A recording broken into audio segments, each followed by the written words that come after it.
Hello there, it's good to be in your company once again. I noticed the other morning when I was getting up that I was feeling a little bit grumpy. It was just this vague sense in my body of irritability or just general grumpiness. There was no specific reason for it that I was aware of. I just felt like I'd got out of bed on the wrong side.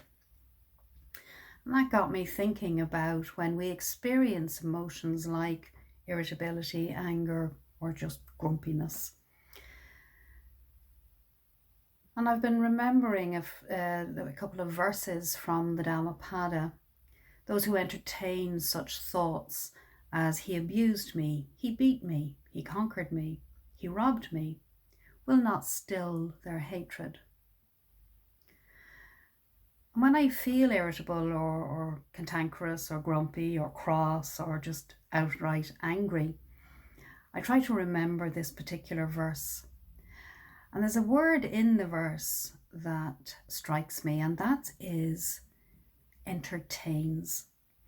I think that's a really important word. Those who entertain such thoughts as he abused me and the rest.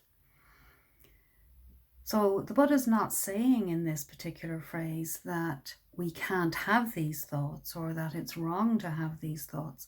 What he's saying is that when we entertain the thoughts, when we feed the thoughts, when we continue to allow those thoughts to proliferate, those thoughts of ill will, of how we've been victimized or abused or robbed or upset, when we continue to feed those thoughts, then we cannot still our hatred. We continue to feed those feelings of ill will and grumpiness. So how do we stop it? Well, first and foremost, of course, we have the practice of mindfulness. So how we stop it is firstly by acknowledging, oh, grumpiness is here, anger is here, or whatever the emotion is. I usually just say, such and such is here. And I feel it in my body. I'm noticing where I feel the tone of it in the body. And it's not about getting into the story of why it's there or if I'm justified to feel this way. It simply is the feeling is present. And where do I feel that in the body? And then, of course, turning to the breath itself. Just allowing the body to soften and open around the experience with each in-breath. And then on the out-breath, breathing out with the intention of releasing and letting go. And just seeing if it's possible to let go of these feelings, these sensations that we're holding in the body. And very often I find that when I'm focusing on the process of the breath and the process of releasing, letting go, of allowing the body to soften and open around the experience. Usually the experience passes, the grumpiness passes, the anger passes. It mightn't pass immediately. Sometimes it can take a day or two if I'm particularly upset about something.